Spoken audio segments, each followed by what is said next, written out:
नमस्कार दोस्तों, स्वागत है आपका अपने YouTube चैनल टेक्नोटेक में। आज हम पढ़ेंगे 3 phase full wave half control rectifier के बारे में। तो चलिए शुरू करते हैं। इसमें 3 थायरिस्टर T1, T2 एवं T3 जिसे SCR1 और SCR2 और SCR3 से दर्शाया गया है कनेक्ट रहते हैं तथा 3 diode D1, D2, D3 connect रहते हैं तथा एक लोड कनेक्ट रहता है। और इनपुट से हम 3 फेज सप्लाई प्रोवाइड करेंगे और इसके बीच में एक फ्री व्हीलिंग डायोड कनेक्ट करते हैं। फ्री व्हीलिंग डायोड एक पर्टिकुलर फेज शिफ्ट पर ही कार्य करता है। सबसे पहले जब हमारा अल्फा यानी फायरिंग एंगल 60 डिग्री यानी कि 0 से बड़ा और 90 डिग्री से छोटा होता है लेते हैं। हमने 60 डिग्री लिया हुआ है।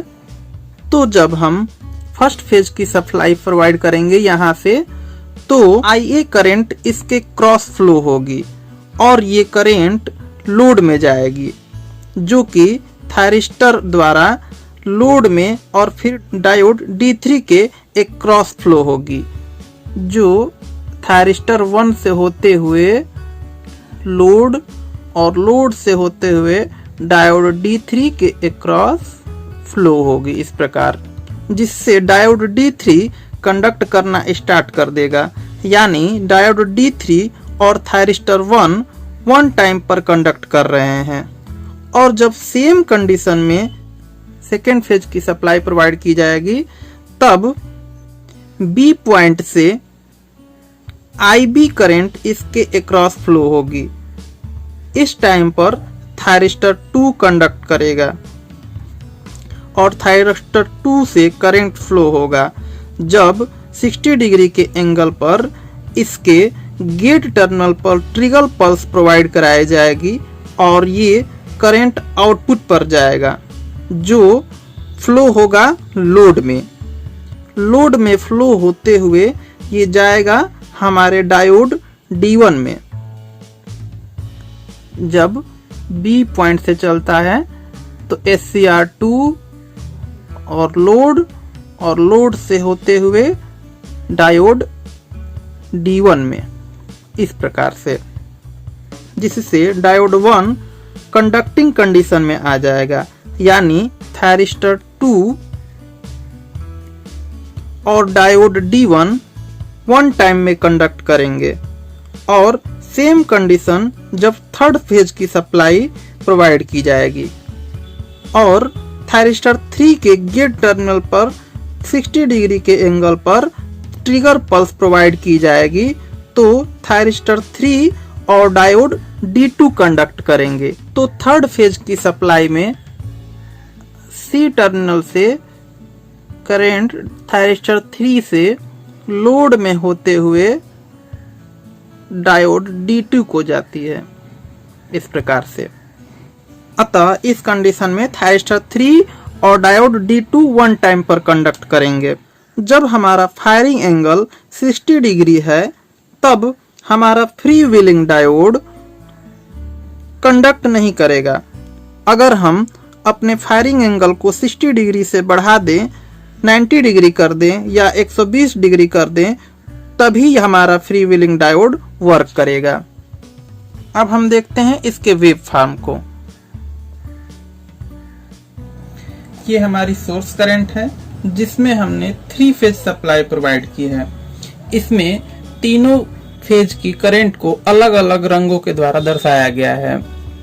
यहाँ पर जो कि ब्लू है इसके अल्फा का मान अल्फा इक्वल टू 0 डिग्री है। यहाँ पर जो ब्लैक है इसको फेज 2 के लिए दिखाया गया है। यहाँ पर इसके लिए अल्फा का मान 0 डिग्री है। तो ये थायरिस्टर T1 के लिए है, ये T1 के लिए है और ये T2 के लिए है। ठीक वैसे ही यहाँ पर रेड के लिए यहाँ पर अल्फा इक्वल टू 0 है जो कि T3 के लिए है। इसमें ये पिक पॉइंट है जो कि ऊपर ऐसे दर्शाया गया है। ये पिक पॉइंट है, चूंकि ये मैक्सिमम पिक वैल्यू पर ही कार्य करती है इसलिए। तो ये जो पॉइंट है थायरिस्टर 1, यहाँ पर अल्फा इक्वल टू 0 है। हम बात करेंगे 60 डिग्री पर, यानी जब हम alpha equal to 60 degree provide करते हैं। यहाँ पर जैसे थायरिस्टर 1, थायरिस्टर 2, थायरिस्टर 3 और फिर यहाँ पर thyristor 1 again and again repeat होता रहता है, जो कि यहाँ पे अल्फा इक्वल टू 0। ये जो वोल्टेज होगी यहां से यहां तक, ये VCB होगी, जो C और P पॉइंट के बीच में होगी। इस टाइम पे thyristor 1 alpha equal to 0 angle है, यहां से थायरिस्टर 0 एंगल है।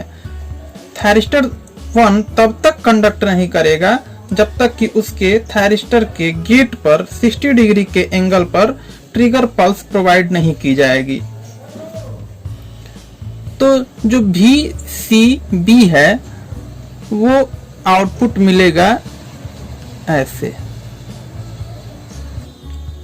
जब तक VCB वोल्टेज VCB प्रोड्यूस होती रहेगी तब तक थायरिस्टर 1 कंडक्ट नहीं करेगा। थायरिस्टर 1 तब तक कंडक्ट नहीं करेगा जब तक कि उसके थायरिस्टर के गेट पर 60 डिग्री के एंगल पर थायरिस्टर पल्स प्रोवाइड नहीं करेगा। यानी कि जब तक थायरिस्टर 1 कंडक्ट नहीं करेगा तब तक जो VCB वोल्टेज है, ये जो VCB वोल्टेज है वो प्रोड्यूस होती रहेगी आउटपुट के क्रॉस। ये VCB वोल्टेज आउटपुट के क्रॉस फ्लो होती रहेगी। चूंकि C और B के बीच थायरिस्टर 3 कंडक्ट था और डायोड 2 कंडक्ट था, तो यहाँ पर लिख देंगे थायरिस्टर 3 और डायोड 2, जो कि दोनों एक साथ कंडक्ट थे। आप पीछे फिगर में भी देख सकते हैं। तो दोनों कंडक्ट करेंगे।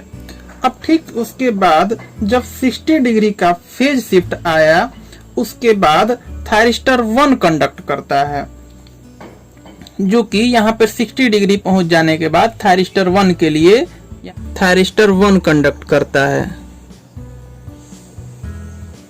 ऐसे, जो कि आउटपुट वोल्टेज VAC होता है। चूंकि A और C पॉइंट के बीच थायरिस्टर 1 कंडक्ट था और थायरिस्टर 1 के साथ डायोड 3 कंडक्ट था, जो कि एक साथ कंडक्ट थे। तो आउटपुट हमें VAC प्राप्त होगी। फिर जैसे ही 60 डिग्री का फेज शिफ्ट आएगा तो थायरिस्टर 2 टर्न ऑन होगा और हमें आउटपुट मिलेगी ये, जो कि वोल्टेज होगी VBA, जिसके साथ जब थायरिस्टर 2 टर्न ऑन था और उसके साथ डायोड 1 टर्न ऑन होगा, जो कि दोनों एक साथ टर्न ऑन होंगे। फिर जैसे ही 60 डिग्री का फेज शिफ्ट आया, 60 डिग्री का फेज शिफ्ट यहाँ पर होता है, ठीक वैसे ही इसमें यहाँ पर होता है और इसमें यहाँ पर होता है। तो अगले टर्न में जैसे ही 60 डिग्री का फेज शिफ्ट आएगा तो थायरिस्टर 3 टर्न ऑन होगा और थायरिस्टर 3 के टर्न ऑन होने से, जैसे यहाँ पर लिखा हुआ है, यही रिपीट होगा। थायरिस्टर 3 के साथ डायोड D2 कंडक्ट करेगा, तो ये जो वोल्टेज होगी फिर से VCB हो जाएगी और यही टर्न रिपीट होता रहेगा। तो हमने देखा कि 3 phase full wave half controlled rectifier में प्रत्येक फेज में आउटपुट दोनों अर्धचक्रों में उपलब्ध होता है तथा प्रत्येक अर्धचक्र में एक एक कंट्रोल डिवाइस एक्टिव होते हैं। प्रत्येक हाफ साइकिल के लिए ये थायरिस्टर कंट्रोल डिवाइस के रूप में कार्य करती हैं। इस वीडियो से संबंधित कोई भी सुझाव हो या कोई क्वेरी हो तो कमेंट सेक्शन में जरूर पूछें और जरूर सुझाव दें। वीडियो अगर अच्छी लगी हो तो लाइक, शेयर और कमेंट करें तथा चैनल को सब्सक्राइब करें। धन्यवाद।